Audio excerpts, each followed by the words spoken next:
सभी का सुबह के 10 बजने वाले हैं। ये वक्त है आप सभी के पसंदीदा कार्यक्रम मारो राजस्थान का। आप सबके साथ मैं हूं प्रियंका राय। बुलेटिन की शुरुआत बड़ी खबर के साथ करते हुए अजमेर से इस वक्त की बड़ी खबर आपको बता दें, कल एक पोलिंग बूथ पर दोबारा से मतदान किया जाएगा। रिकॉर्ड खोने की वजह से दोबारा से मतदान हो रहा है। नांदसी गांव में एक पोलिंग बूथ पर दोबारा से मतदान के निर्देश जारी किए गए हैं। ये बड़ी खबर इस वक्त की आपको बता रहे हैं। दोबारा से मतदान किए जाएंगे। दूसरे चरण के दौरान 26 अप्रैल को मतदान हुआ था। मसूदा क्षेत्र के बूथ संख्या 195 पर पुनः मतदान होगा। 2 मई को सुबह 7 बजे से लेकर शाम 5 बजे तक मतदान किया जाएगा। निर्वाचन विभाग ने आयोग के निर्देशानुसार सभी तैयारियां कर ली हैं। बड़ी खबर इस वक्त की आपको बता रहे हैं। दोबारा से मतदान किए जाएंगे। दूसरे चरण के दौरान 26 अप्रैल को मतदान हुआ था, लेकिन इसका रिकॉर्ड खो गया। बड़ी लापरवाही यहां पर चुनाव आयोग की ओर से, जहां पर अधिकारियों की लापरवाही के चलते यहां पर दोबारा से मतदान किए जाएंगे। दूसरे चरण के दौरान 26 अप्रैल को मतदान हुआ था। मसूदा क्षेत्र के बूथ संख्या 195 पर दोबारा से मतदान की सूचना मिल रही है। सहयोगी अरबाज हमारे साथ जुड़ चुके। अरबाज, लापरवाही यहां पर अधिकारियों की, दोबारा से मतदान कराना पड़ रहा है, क्या तैयारियां आप? जी बिल्कुल, देखिए ये बूथ संख्या 195 है अजमेर के मसूदा क्षेत्र में आने वाले इलाके के अंदर, जहां पर ये किया जाएगा पुनर्मतदान। क्योंकि मसला ये है कि इस पूरी पोलिंग सीट पर जब रिटर्निंग अधिकारी के पास में मतदान दल पहुंचा था तो उनके पास में सारी चीजें थी, लेकिन जो 17 ए का रजिस्टर होता है जिसमें मतदाताओं का पूरा ब्यौरा होता है कि कितने मतदाताओं ने मतदान किया, कितने एब्सेंट रहे, उनके बाकायदा मतदान के बाद में हस्ताक्षर इसी रजिस्टर में लिए जाते हैं कि करीब 1400 मतदाताओं का मामला है। एक पोलिंग सेंटर के ऊपर इसकी लाइव वेबकास्टिंग भी की गई थी। जब ये महत्वपूर्ण रजिस्टर नहीं मिला चुनाव आयोग को, तो यहाँ पर जानकारी रिटर्निंग अधिकारी ने ऊपर दी और उसके बाद में उन्होंने तुरंत उन लोगों के ऊपर कार्रवाई की लापरवाही के मामले में। और अब जब सूचना ऊपर दी गई, क्योंकि पुनर्मतदान के मामले में फैसला ECI का होता है, इलेक्शन कमीशन ऑफ इंडिया का, तो वहां पर संपर्क साधने के बाद में उनके निर्देशानुसार राजस्थान में इसका ऐलान कर दिया गया है। कल सुबह 7 बजे से लेकर के शाम को 5 बजे तक ये पुनर्मतदान होगा और इस बार तमाम तरह के जितने भी कागजात हैं और जो भी इम्पोर्टेंट दस्तावेज है उनका ध्यान रखा जाएगा। चूंकि अजमेर का ही ये पूरा मामला है, तो अशोक सिंह भाटी भी हमारे साथ जुड़े हुए हैं। अशोक, बताइएगा, चूंकि अब पुनर्मतदान किए जा रहे हैं, अब क्या तैयारियां वहां पर? बूथ पर 753 मतदाता हैं। ऐसे में तमाम मतदाता वापस वोट डाल सकें। उनका जो रजिस्टर खोया है उसमें उन्होंने चूंकि हस्ताक्षर भी किए, किसी ने अंगूठे भी लगाए, वो रजिस्टर अचानक खो गया है और उसकी जानकारी अभी तक नहीं मिल पाई है। तो ऐसे में कल वापस मतदान होगा। जिला निर्वाचन विभाग की ओर से तैयारियां की जा रही है। डॉक्टर भारती दीक्षित जो जिला निर्वाचन अधिकारी हैं, उनकी ओर से इस मतदान को लेकर तमाम तैयारियां कर ली गई है और कल सुबह 7 बजे से जो है ये मतदान शुरू होगा। शाम को 5 बजे तक मतदान होना है। तो कुल जो मतदाता है वो 753 हैं। सभी जो है यहाँ पर पहुंचे। इसे लेकर भी पर्याप्त व्यवस्थाएं यहाँ पर की जा रही है। हालांकि जो रजिस्टर खोया है उसे लेकर जो है कार्रवाई वो जो की जानी है वो की जा रही है, लेकिन मतदाताओं को किसी प्रकार का इस पर नुकसान ना हो, ऐसे में मतदान वापस करवाया जा रहा है और तमाम निष्पक्ष जांच हो और इस मामले की, और मतदाता तमाम जो है वापस मतदान दे सके, इसे लेकर कार्रवाई की जा रही है। जी, और लेकिन जांच बेहद जरूरी है अशोक, क्योंकि जो लापरवाह उन पर कार्रवाई की जानी चाहिए। तो बड़ी लापरवाही है। जांच कहां तक पहुंच पाई है? क्या इसकी शुरुआत हो चुकी है अब तक?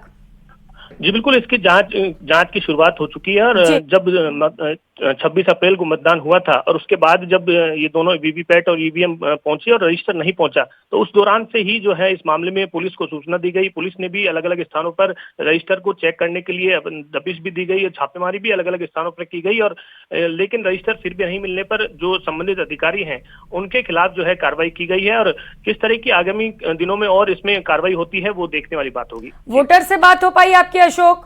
क्योंकि एक बार मतदान कर चुके हैं, दोबारा से पोलिंग बूथ पर पहुंचना है, क्या वही उत्साह है लोगों में?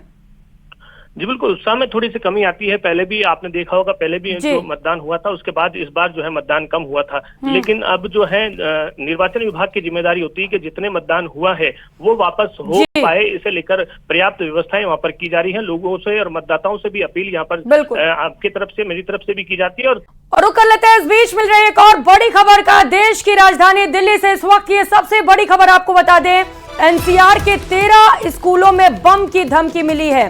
इसमें डीपीएस नोएडा भी शामिल है। ग्रेटर नोएडा के स्कूल को धमकी दी गई है। स्कूलों को ईमेल के जरिए बम रखने की सूचना दी गई है। दिल्ली पुलिस की साइबर सेल यूनिट भी इस पूरे मामले पर जांच में जुटी है।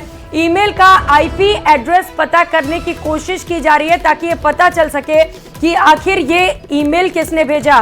बम होने की धमकी पर दिल्ली पुलिस का बयान सामने आया है।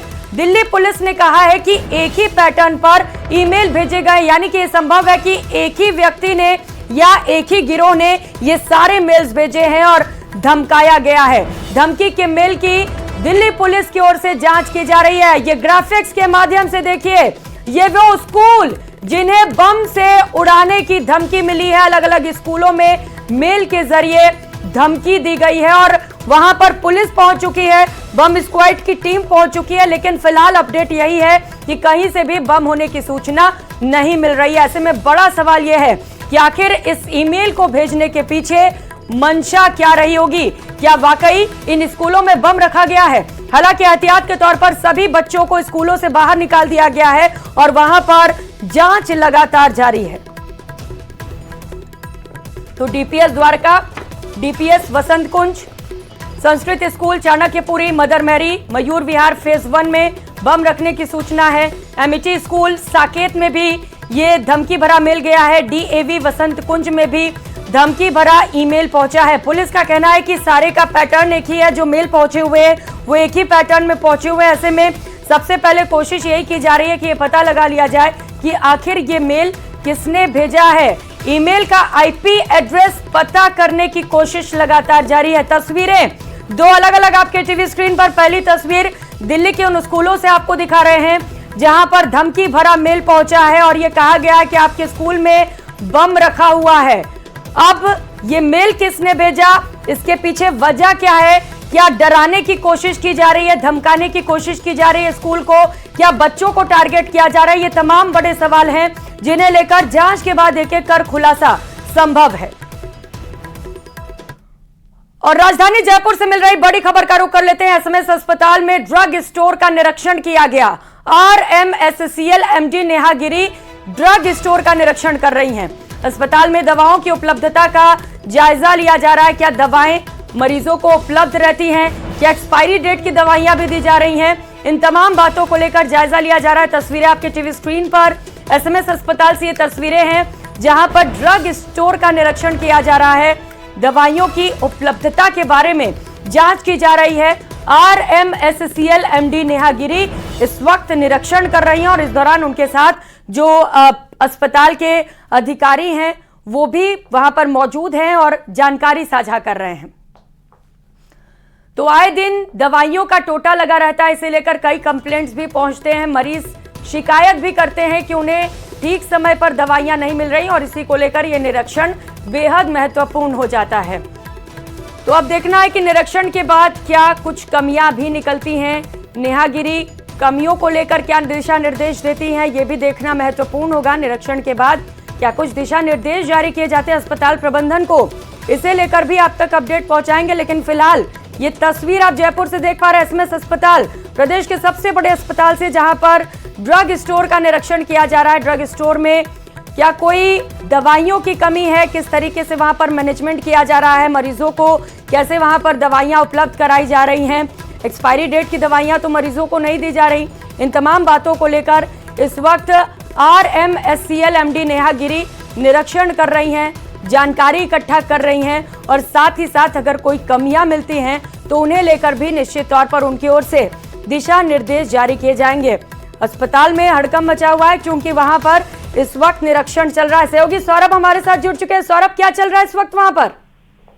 जी बिल्कुल, देखिए इस वक्त निरीक्षण चल रहा है ओपीडी का, ड्रग स्टोर का, जो ड्रग डिलीवरी केंद्र है उनका जो है वो नेहा गिरी द्वारा जो है वो निरीक्षण किया जा रहा है और जानने की कोशिश की जा रही है कि मरीजों को तमाम दवाएं जो राज्य सरकार द्वारा निःशुल्क उपलब्ध कराई जाती है वो बराबर मात्रा में मिल रही है या नहीं, या कहीं दवाओं की अनुपलब्धता तो नहीं है।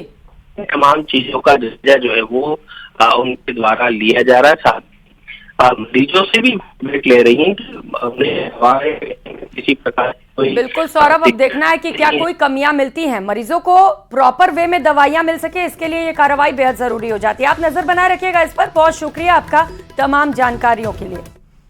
और जोधपुर से मिल रही बड़ी खबर का रुख कर लेते हैं, जहां पर अनियंत्रित कार ने टैक्सी को टक्कर मार दी। चाय पीने के लिए टैक्सी चालक उतरा था, इसी वजह से उसकी जान बच गई, वरना यहां पर बड़ा हादसा हो सकता था। हादसे में टैक्सी चकनाचूर हो गई। अंदाजा लगाइए, अगर टैक्सी चालक उस टैक्सी में मौजूद होता तो उसका क्या होता। हादसे से पहले टैक्सी ड्राइवर चाय पीने के लिए उतरा था, जिसकी वजह से उसकी जान बच गई। सर्किट हाउस के सामने आज सुबह यह घटना घटी। घटना के बाद की तस्वीरें आप देख पा रहे हैं, जहां पर पूरी टैक्सी चकनाचूर नजर आ रही है। बड़ी राहत की बात यह है कि टैक्सी चालक हादसे के दौरान उसमें मौजूद नहीं था। अनियंत्रित कार ने टक्कर मारी है। अब कार चालक की लापरवाही की वजह से यहां पर बड़ा हादसा तो टल गया, लेकिन देखना होगा कि कार चालक पर इस घटना को अंजाम देने के लिए क्या कार्रवाई की जाती है। और राजधानी जयपुर से मिल रही एक और बड़ी खबर का रुख कर लेते हैं। करधनी इलाके में तेज रफ्तार कार बेकाबू हो गई। कार ने स्कूटी सवार महिला हेड कांस्टेबल की स्कूटी को टक्कर मारी, फिर बच्चों को स्कूल छोड़ने जा रही दूसरी कार को भी टक्कर मारी। दोनों गाड़ियों को टक्कर मार दीवार से टकराकर ये बेकाबू कार रुक गई। हादसे में घायल हेड कांस्टेबल सरिता को अस्पताल पहुंचाया गया है। करधनी इलाके में प्रताप सर्किल की यह घटना है। तो कार चालक की लापरवाही जिसने दो गाड़ियों को टक्कर मारी, और इसमें एक कांस्टेबल के घायल होने की भी सूचना है। हेड कांस्टेबल सरिता को अस्पताल पहुंचाया गया है।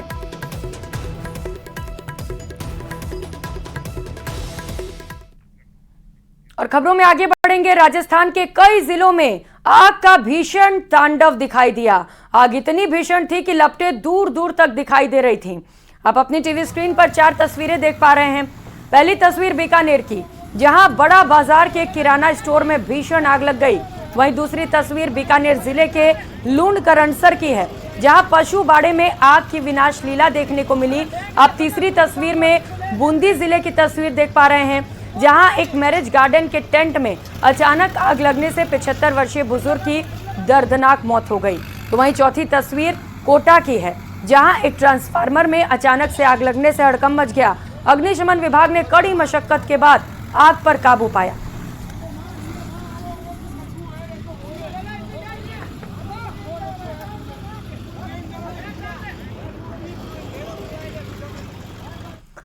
उधर बांसवाड़ा जिले में 5,23,88,511 रुपए का स्टैंप घोटाला सामने आया।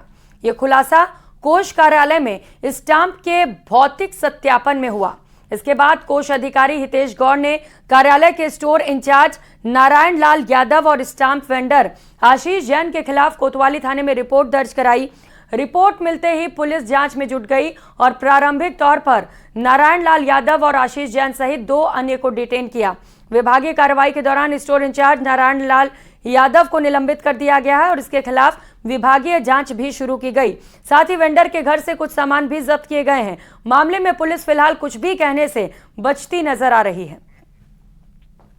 ऑफिसर ने ज्वाइन किया था फरवरी में, तो ट्रेजरी ऑफिसर ज्वाइन करने के बाद फिजिकल इंस्पेक्शन करता है स्टाम्प्स और टिकट्स का।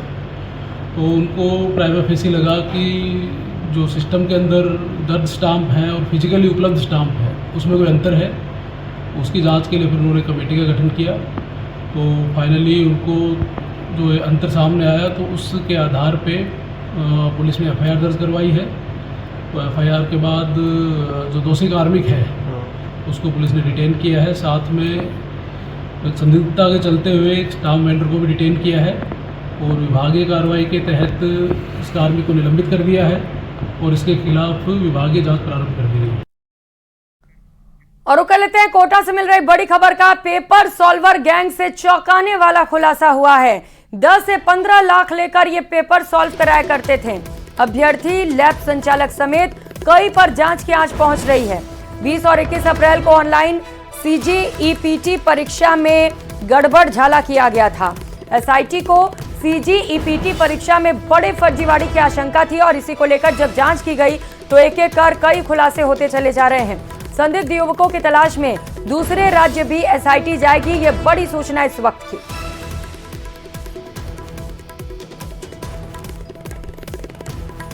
पकड़ा गया और उससे पूछताछ करी गई तो वाकई में उनके पास में उनके मोबाइल्स में इस तरह के मटेरियल मिले जो पेपर लीक से संबंधित थे। ये पेपर जिसके संबंध में पूरी बात हो रही है वो इंडियन कोस्ट गार्ड का पेपर था, नाविक का ऑनलाइन एग्जामिनेशन था, ये नेशनल लेवल का। और इस संबंध में जब बाकी और डिटेल्स देखी गई उनके मोबाइल में तो कुछ पेपर्स नज़र आते हैं और फिर उनसे जब और पूछा गया तो उन्होंने बताया कि ये कंप्यूटर सिस्टम्स को हैक करते हैं और ये रिमोट एक्सेस प्राप्त करते हैं विभिन्न लैब्स में, और ये वो रिमोट एक्सेस प्राप्त करके खुद पेपर सॉल्व करके उसको सबमिट करते हैं। तो इस तरह से ये ऑनलाइन पेपर लीक हुआ है। उधर अजमेर में नाबालिग का 2 साल तक अश्लील वीडियो बनाकर देह शोषण करने का मामला सामने आया। पीड़िता के परिजनों ने क्रिश्चियनगंज थाने में केस दर्ज करवाया है। शिकायत के मुताबिक 2 साल से दौसा सिकंदरा निवासी सतवीर सिंह गुर्जर नाबालिग का यौन शोषण कर रहा था। आरोपी ने नाबालिग के अश्लील फोटो और वीडियो बना रखे हैं, जिससे आरोपी उसको लगातार ब्लैकमेल कर देह शोषण कर रहा था। पुलिस ने पीड़िता के पिता की रिपोर्ट पर देह शोषण का मुकदमा दर्ज कर मेडिकल करवाया। पुलिस ने पॉक्सो एक्ट में केस दर्ज कर मामले पर जांच शुरू की। थाना अजा पे एक पीड़ित व्यक्ति ने आगे रिपोर्ट दर्ज कराई कि उसकी एक नाबालिग पुत्री है जिसके साथ उसके पड़ोस में रहने वाले एक लड़के ने उसके साथ गलत कार्य किया। उसके साथ वो पड़ोस में रहता था, 1-2 साल उसके पड़ोस में रहा। उसने उसके साथ दुष्कर्म किया और उसके साथ छेड़छाड़ की। चूँकि गंभीर प्रकृति का अपराध है इसलिए उसका मुकदमा दर्ज कर लिया गया। आगे अनुसंधान जारी है। और जोधपुर से मिल रहे इस वक्त की बड़ी खबर आपको बता दें, जिसने जेल प्रशासन पर एक बार फिर से सवालिया निशान खड़े कर दिए हैं, क्योंकि एक बार फिर से जेल में मोबाइल मिला है। जोधपुर सेंट्रल जेल में मोबाइल मिलने का सिलसिला थमने का नाम नहीं ले रहा। देश की सबसे सुरक्षित जेलों में शुमार जोधपुर सेंट्रल जेल, जहां से एक बार फिर से मोबाइल मिलने की सूचना है। अज्ञात के खिलाफ जेल प्रशासन ने केस दर्ज कर लिया है। केंद्रीय कारागृह उपाधीक्षक सौरभ स्वामी ने अज्ञात के खिलाफ एफआईआर दर्ज करवाई है। रातानाडा थाना पुलिस अब पूरे मामले को लेकर जांच में जुटी हुई है, लेकिन बड़ा सवाल यह है कि आखिरकार बार बार जेल में मोबाइल फोन कैसे पहुंच रहा है। खबर कोटा से है, जहां भीषण गर्मी से वार्ड नंबर 33 बरड़ा बस्ती के इलाके में सरकारी स्कूल खुले में संचालित हो रहा है। हालांकि यूआईटी की 6 दुकानों में भी स्कूल संचालित किया जा रहा है, लेकिन दुकानों में बच्चों को बैठने के लिए कोई व्यवस्था नहीं है। ना पंखे हैं, ना ही बिजली और पानी की व्यवस्था। इस बुलेटिन में फिलहाल इतना ही। खबरों का सिलसिला जारी है। आप देखते रहिए न्यूज़ 18 राजस्थान। नमस्कार।